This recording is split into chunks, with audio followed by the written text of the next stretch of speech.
Sveiciens brīvības studijas sekotājiem! Esam pie jums ieradušies Dzejas dienās, lai parunātu nedaudz par vārdu. Kā vārds radās, kā radās valoda.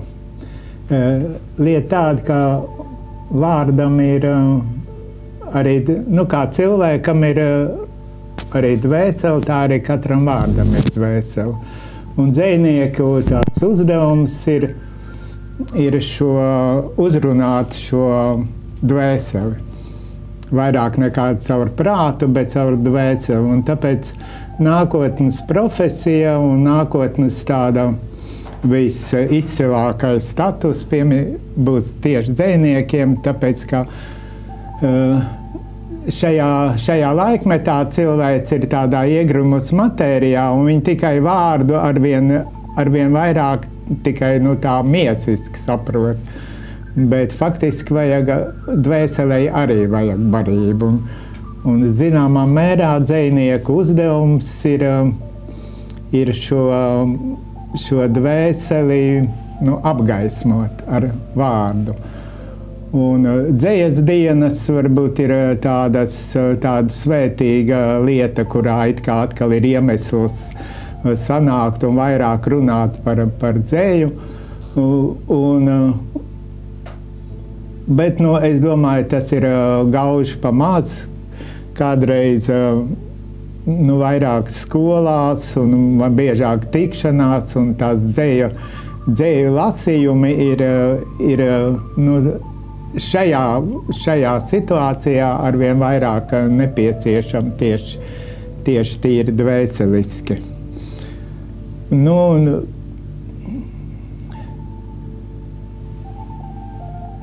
Es gribētu arī teikt, ka mēs tādu kā sarunu. Varbūt, kad es nolasīšu kādu dzejolīti attiecībā par vārdu. Un tas man uzrakstīts pirms kaut kādiem 100 gadu, ko es rakstīju dzejniekam Varim Leikartam. Vispār gribētu, kad šī brīvības studijā, kas arī ir tāds zināms dzejisks simbols, pazemības simbols, pagrabs, un mums ir televīzija arī torņos. Un es domāju, ka tas ir tāds, te daudz dzejas ir iekšā, un varbūt, ka biežāk vajadzētu nepieskarties, bet iepazīties tādiem dzejniekiem, kas varbūt šobrīd nav starp mums. Kā piemēram Varis Leikarts, kas bija arī ļoti nozīmīgi tajā latviešu dzejas tādā ienāca ar savu tādu, nerunājot par Bisenieku un par veselu rindu citiem, kuriem mēs varētu sanākt un tieši veidot viņiem, sanākt dzejnieku un kas tādu varētu veidot par šiem dzejniekiem, palasīt viņu dzejoļus, pastāstīt par viņiem. Man bijis liela iespēja strādājot Murjāņos pa Mežsargu ar dzejniekiem, ar Imantu Ziedonu, gandrīz dienā tikties, un Eibārtu Aivaru, Andru Bergmani, un tur varētu noskaitīt veselu plejādi, kas šobrīd tagad tā kā man viņa ļoti trūkst, un varbūt, ka mēs varētu tādu ciklu. Daudz es paņēmu no pirmās grāmatiņas tādas senākas dzejoļas. Man vienkārši tā liekas, ka kaut kā tas laiks un dzeja un tas vārds tā kaut kā viss tagad tā nāk atkal tā kā jaunā vilnī. Varim Leikartam.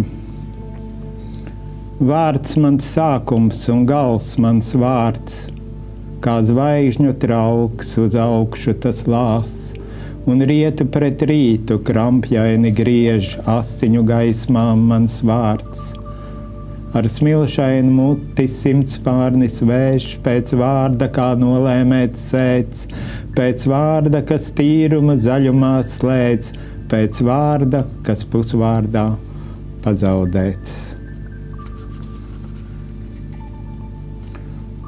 Ojāram vācietim. Arī tā. Viņam aizejot. Ja kāds nomirst, debesīs iedegāts jauna zvaigzne. Latviešu tautas ticējums. Vēl viena zvaigzne debesīs, tā iedegāts pirms diena cēlāts. Vēl vakarā to slēpa rokās, cik mūžs ir žēlsirdīgi īs. Kas tavus vārdus piepildīs, kā sēklai dīgt, ja elpa beidzāts, vēl viena zvaigzne debesīs, tā iedegāts pirms diena cēlāts. Es pēkšņi esmu kļuvis brīvs, ar tevi nāvis bailes beidzāts, vai mani kāds tur sagaidīs, kad iedegsies reiz zilās liesmās, vēl viena zvaigzne debesīs. Nu, par rudeni. Mūsu beidzamā diena jau naktī ienāk, rīt rudens pāries, rīt pāriesim ziemā. Tīri no dubļiem, no lapotnēm brīvi, mēs iemiksim sniegā, kā mēnesnīcā. Mūsu vārdi kā augļi, no sala kļūst saldi, tik rokas kā upes glabās pavasari. Nu jā, viens dzejols jau sauc otru, un viens dzejnieks tiecās pēc otru, un tādā šīs dvēseļu apgaismošanā tāds svarīgi ir būt tā kopā. Tagad es gribētu Agitu pastāstīt man, kā tev iet pa dzīvi, ko dari, ko es uzrakstījusi. Es laikam te tā uzmetīšos kā tāds vadonis. Tad arī.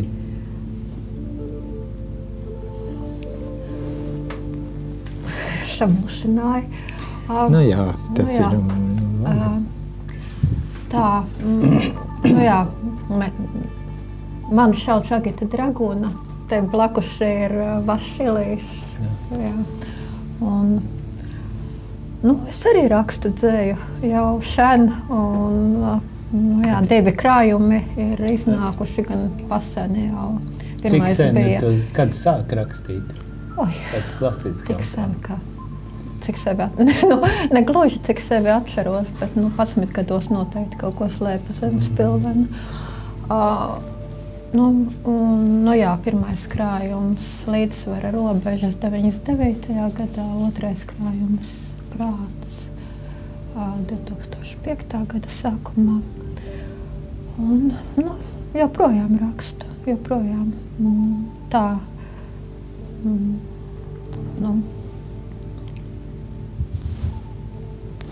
kaut kā, teiksim,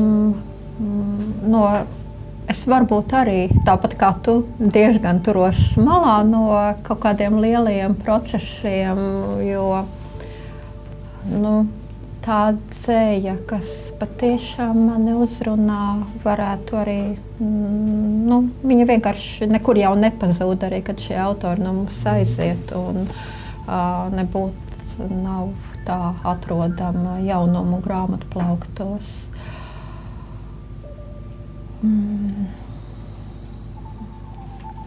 Nolasīs kādai jūlīti? Jā, es te varu, nolasīšu vienu, kurš, tā viņš vairāk ir dziesminiekiem veltīts. Bet, es kaut kā visu laiku arī minu to jautājumu, kādi vārdi, kāda dzēja mani uzrunā, un te nedaudz ir par to. Neviens neko man nepateiks, ne ceļu norādīs, ne jēgu, un vien tiem dažiem saku paldies, kas dalās savā bezizejā, kas neslēpjas aiz lētiem smaidiem, bet atrauj vaļā sevi visu. Es viņos redzu bezgalību, kā asaras pār logu risam. Paldies tiem, kuri nepiemelo, ne sauli baltāku, ne ceļu. To dvēselēs es spoguļojos, kas dzīvi tver kā bura vēju. To acīs izlasu es visu, kas vien ir vērtīgs uz šīs zemes. Caur viņiem Dievs man izdzied psalmus, un liktenis atklāja savas schēmas.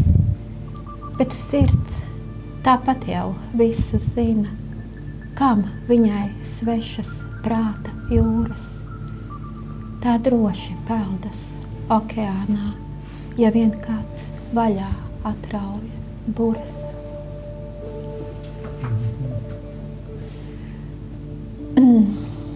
Tā, nezinu, varu turpināt.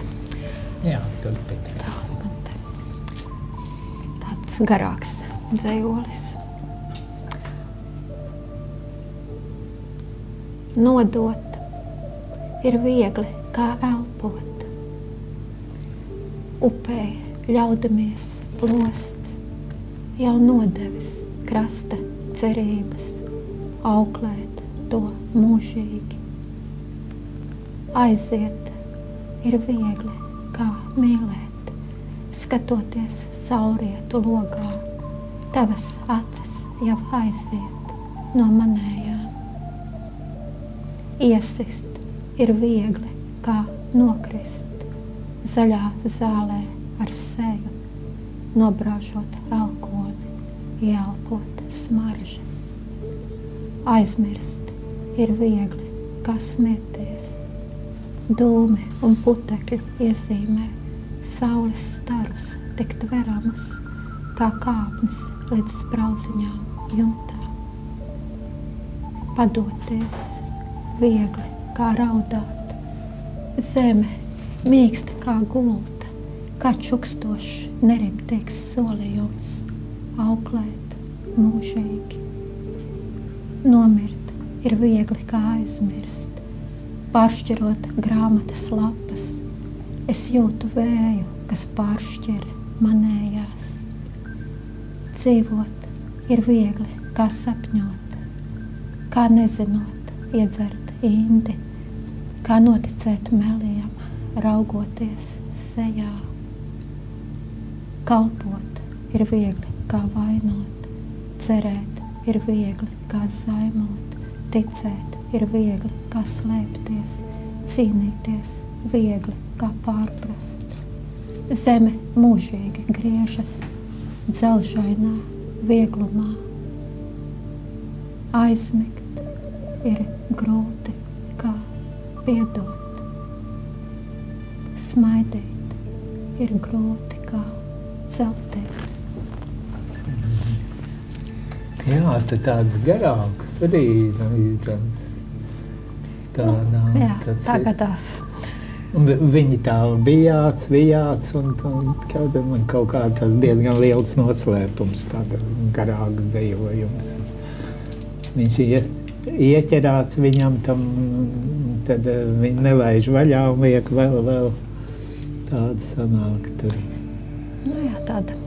Rudens jau gaisā tādas no galvas atceries to, ko Aigars Burģels uzrakstīja melodiju Dievs, kā es pameklēšu pēc tam, bet varbūt mēs iepazīstināmies pirms ar trešo. Tas ir Vasīlijs. Varu pateikt tik, ka viņš ir šobrīd jaunākais, kas mums ir Rakstnieku savienībā uzņemts.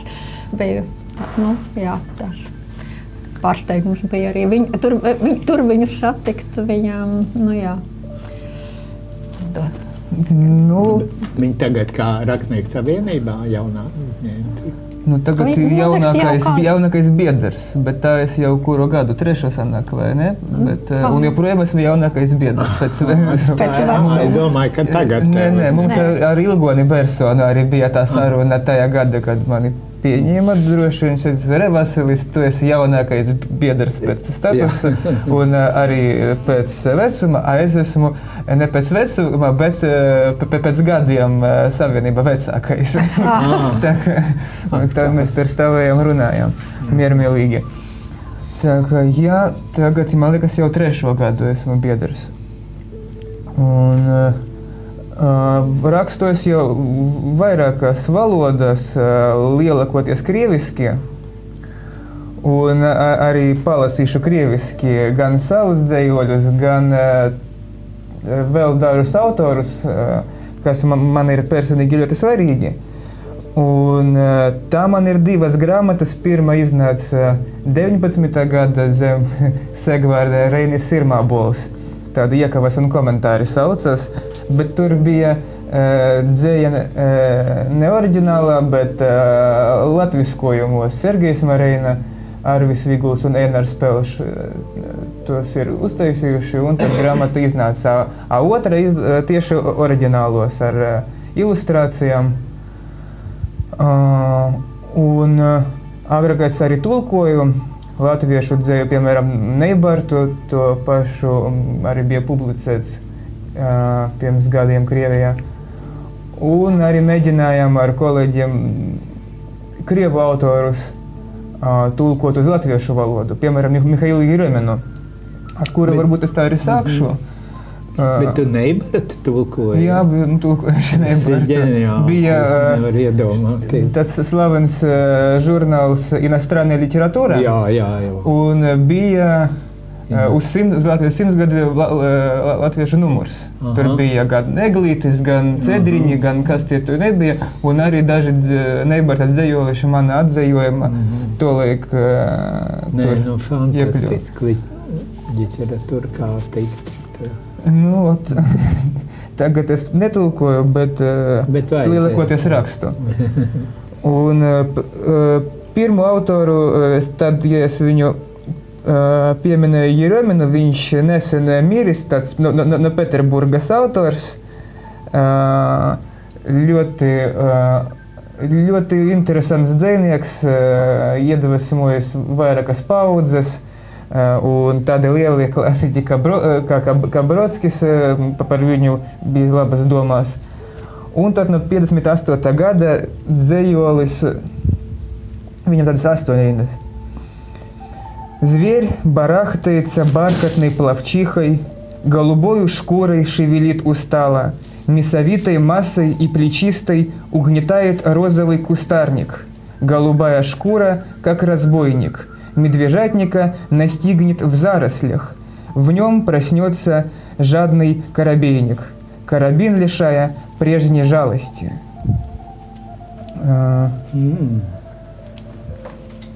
Tad vēl par krievu autoriem, principā, tagad par vietējiem, bija daudz labu dzejnieku šeit, gan Ivļev, gan Sava Varjašcev, kas nesen arī pirms gada miris, un tagad daudz vientuļa, tā jau tā krievu radoša vide ir diezgan maza šeit. Tā cilvēki iet prom, un tagad es izlasīšu arī Aļega Zolotava dzējoli, bijis tāds Rīgā Pārdaugava dzīvošs dzejnieks, kas publicējas Rodņika, un grāmata viņam viena bija. Un грамота шиз дзеюс велтит Сергеем Марейным.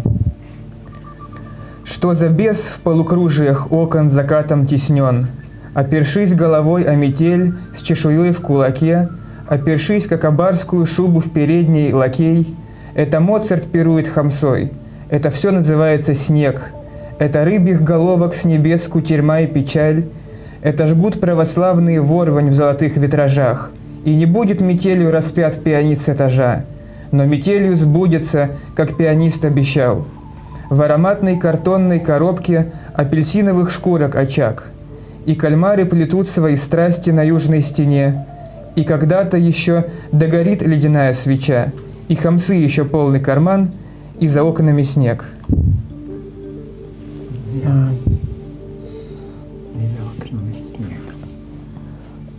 Un pēdējais ne no maniem dzējoļiem, bet no autoriem, ko es gribu. Pēterburgā arī bija tāda depresionistu grupa 80.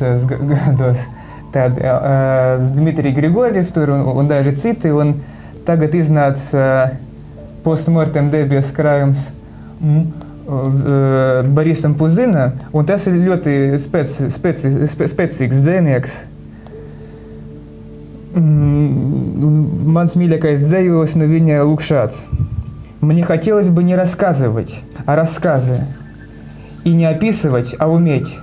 Хотелось бы знак, что такое плазма, жест, как несут сеть, дать, что такое град, дать, что дождь, сделать, как выпадает снег, как происходит правда, как ешь, как пьешь, как бывает крик, что такое смерть, что такое женщина, что такое мужчина, что такое вершина и что значит вещь, как бывает тепло, где глина, как живешь, почему утешь. Jā. Un tad uz beigām varbūt tādu vienu savu dzejoli. Nu, kāds divas var. Nu, jā, tā. Nav steigas. Так, ну tad varbūt šo pamēģināsim. Pamēģināsim. Великий классик Зыра Якоб, великий друг теперь народов, империя дышала бы светом цветов, если бы не кровь заговоров. До самого конца так пески и болезни налаживают древние культы, доносятся из всех элементов, из элементов христианства, из роз, из песков, из крови и ветра, кровь седама, пока музыка, но приграниченные не знают терпения. Сейчас мы сравниваем с лучшим, оставив специалистам тени, панчатантри оставив, а ждать Нигус лично встретит удар в барабан и аксум, но слышу арома, огромная радость. Кадр гимнософисты показывают свой колодец. Ароме, не чувствующим всех еще тонкостей астрономии, дарит центр, смысл очередной, подвигая. Хадия Калила Вадимна, возвращается сон с отчетом Кади, со стягами на острой траве, а даль навсегда были на султанов султаны. Кровь ветра, кровь льва и жирафа, не рассказывай о знакомых тебе последовательностях культа. Тамрат Тадеси скажет лучше, в его руках такая наука. Таласа вместо рядов, Афар, Агау, Фалаша, моря путешествий зеркальные, праведным невозможны иные загадки. Рукопись оставляет след, как пену, вода с сетями, лодками, и обрывается своего рода закол, присягнувшим подводами, фракталом и олу. Ну и такое попроще. Диплекс. Терпение вкушая, Минотавр лишь пауков к себе зовет, лишь их другим заказанные реги еще решают в нем за горе и покой. Ты видишь старца, думая, какая может быть в его ландшафтах директриса, но дирижирует. Ты видишь явно парусами незнакомым, хоть дипсомания, хоть штиль, весь мир тот стиль, завязки ранние, все бешеный покой, хоть замкнутость виниловая, знать терпит, как своего известняка бурление, и пыль по ветру, и трение, биение просьбы корней, простые шаржи атмосферы. И старец с клотиками желтыми и белыми, а прочие цветы – отражение бегущего, так или иначе, в пространстве красный фар, зеленый синим из открытых чудом окон. Та тьма, что вечно тянет нас, порой не так уж зла. В ней оставляем семя, знание, закон который исполнять другим. И править славно, как можно больше чувствуя, впуская, манера аффилировать пространство как угодно, даже тем, кто проверяет чаще во снах наш Брудергаус. Кто конницей владеет, зовет храмом, кто проницательней молчит, кто только круг гончарный может завещать, может назвать и домом, и все равно он далеко. Что домогаться до него умом из лабиринта? Что мало книг дождь попортил? Попорчены балтийские гештальты, бродячее чудо, а спешка – ложный его гений, полезные не рви побеги лабиринта. Ничего нет лучше лабиринта. Буферные души порой заходят, но учить не станут. Даже тени здесь нет. Того гнета, позы здесь. Просто отношений никаких нет и не должно. Nu, tev arī tādi gari padodās. Vesels vēstījums. Ļoti bieži garus formātos strādāju, bet arī pavisam visi. Jā, interesanti. Es tā agrāk cilvēki runāja tikai sarunājās savstarpēji dzejā. Es varētu kādu nometni uztaisīt, kad mēs runājam visu dienu tikai dzejā. Arī mūsu latviešu senraksti ir dzejā, tautas dziesmas. Un interesanti, kāpēc tas tā ir. Tāpēc, kad jau kad tautas dziesma, un es piemēram vienu mīļāko nolasīšu, ka faktiski nav viss vārds, bet tieši tā vārda dvēseli. Tur, viņi uzrunā nevis prātu, bet uzrunā manu dvēseli. Dod māmiņa sviestu ar maizi. Padziedāsim vilka dziesmu. Vilciņš tupēja zem ozola, uz astītes atspiedies. Viņš ir it kā ļoti vienkāršs un tāpat redz, tur tā kā mēs sēžam, skatāmies pa logu, tur tā kā ziema, tā kā vilciņš, bet tur ir tas vēstījums nav visi tie vārdi, tos vārdi, tā pēc prāta, bet pēc tās noskaņas. Tas ir, ka tas šo garīgi uzrunā. Un kaut kādīgi arī dzējas šodien prasās, es domāju, prasās arī šajos dzējas tikšanās, tieši vairāk cilvēkiem šo sajūtu, nevis ar prātu, kas vai tā tas ir vai nav, bet kad izsaukt šo sajūtu. Kaut kādā šajās dzējas dienās novēroju, kad las vairāk tie klausītājs, jeb sekotāji ir sievišķi.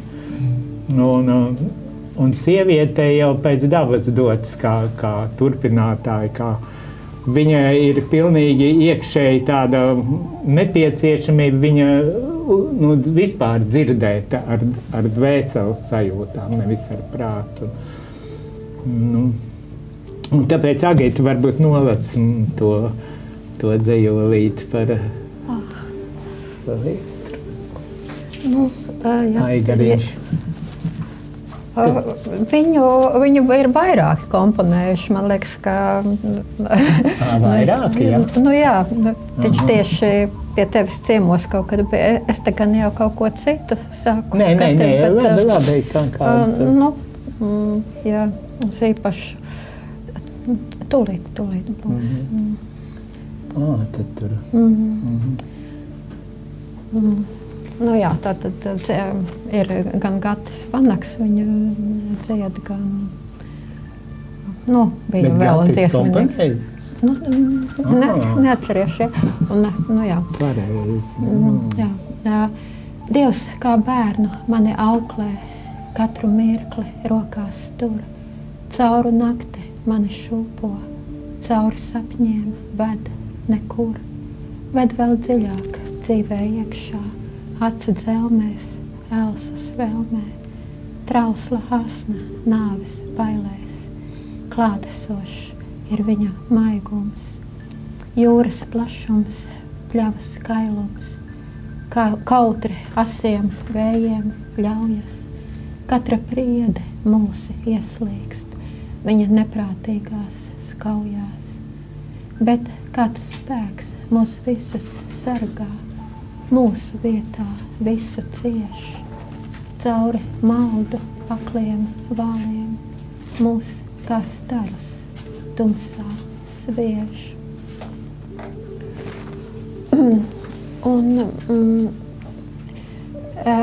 Te jau Vasilijs palasīja sev tuvu citu dzejnieku dzejoļus. Mums vispār tā doma bija tāda, ka mēs palasam arī tos, kas mūs ir it kā, visvairāk iedvesmojuši.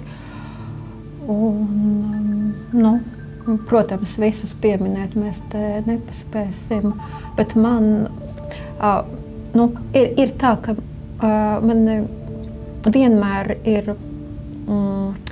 pārsteidzis, cik daudz vispār var ietilpināt vārdos.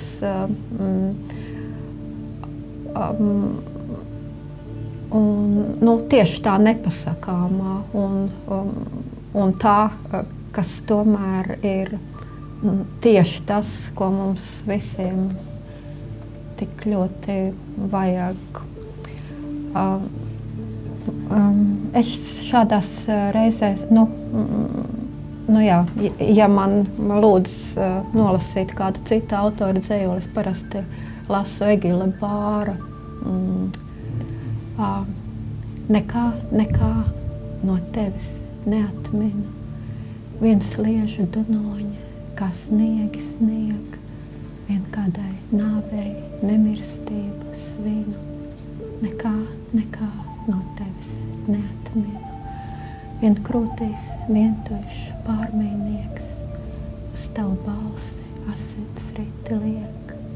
Nekā no tevis neatminu, vien sliežu dunoņa un snieg.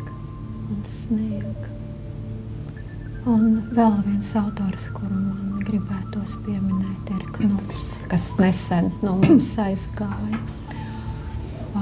Un tāds dzejolis, kurš man, es pat nemācēšu pateikt, kāpēc man viņš tik ļoti ir,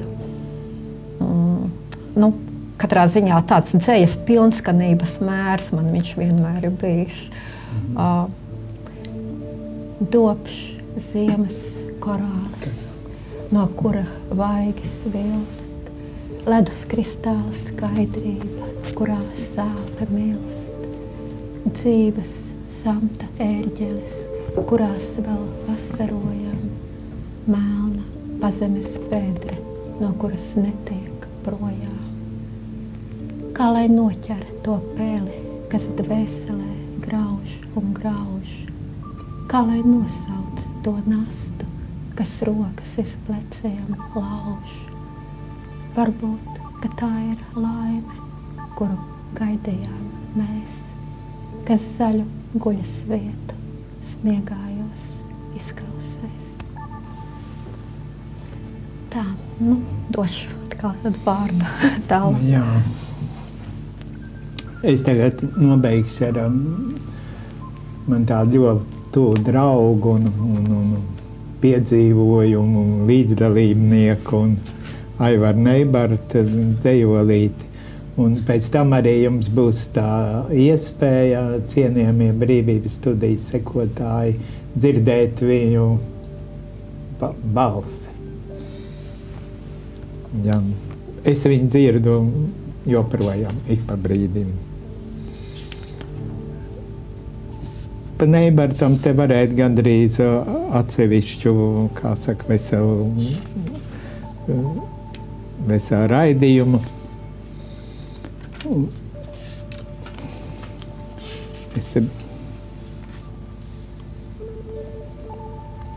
Daudz man ir draugu, kuriem zinu vārdu un adreses, bet jo vairāk ir tādu, kurus neesmu vēl iepazinis. Gadās, ka paeju garām puķēm, kas smaida man pļavās. Gadās, ka puķu krāsainās galvas samina manas dubļainais zābaks. Arī draudzīgi pastiept roku gadās, ka steigā nepamanu. Rudeņos no raženās galotnes neviļus noplūcu ķiršus ar visu zaru. Gan manas acis veras tālā, manas acis veras lēnām, gan vēl neaptveru visu uz redzi, taču katru dienu atklāja man draugus un jaunu prieku līdz mūžu galam. Kāpēc vispār kaut kādiem jauniem vai vecākiem cilvēkiem, kāpēc vispār tāda dzeja vajadzīga? Dzeja saproties vairāk. Ja tavā laikā, kad tu tapi, vai ne, tad viņi spēlēja citas funkcijas vēl, Nē, ne tikai dzēju. saproties. Bet tu esi vienmēr bijis tagad tās tīrs dzējnieks. Nu, es vismaz tā jūtu, es esmu liecinieks, dzēja tā ir atklāsme, tā ir vienkārši liecība, kaut kāds augstāks enerģijas izteiksmās veids, es viņu materiāli daru redzam, vajadzīgi vai nevajadzīgi, gaisa arī tam nav vajadzīgs, varbūt dažiem ļaužiem. Viņam, teiksim, dzīvē... Dzēja var būt pielietojama, ne? Nē, nu, atklāsums varbūt pielietojumi. Teiksim, atklāsums dažādu konfesiju baznīca, dažādu konfesiju, respektīvi birokrāti, mācītāji, viņi pielieto atklāsums arī, tādā veidā arī var pielietot, bet atklāsums tās nav nekur pielietojams. Nu, tā ir tāpat atklāsums, kas ir šiem te dažādās konfesijās praviešiem. Jā, bet tev jābūt sagatavotam, tev jāzina labi valoda. Kā instruments valoda. Nu jā, bet redz, tas jau, ja tev augstākā enerģija ir izvēlējusies tu pats esi instruments, par instrumentu, lai šo atklāsmu darītu taustām, jeb tādu, kā tu ja tu teikt, nerakstītu latvijas, kurā valodā tu gribētu rakstīt? Es kulmēno. Yes.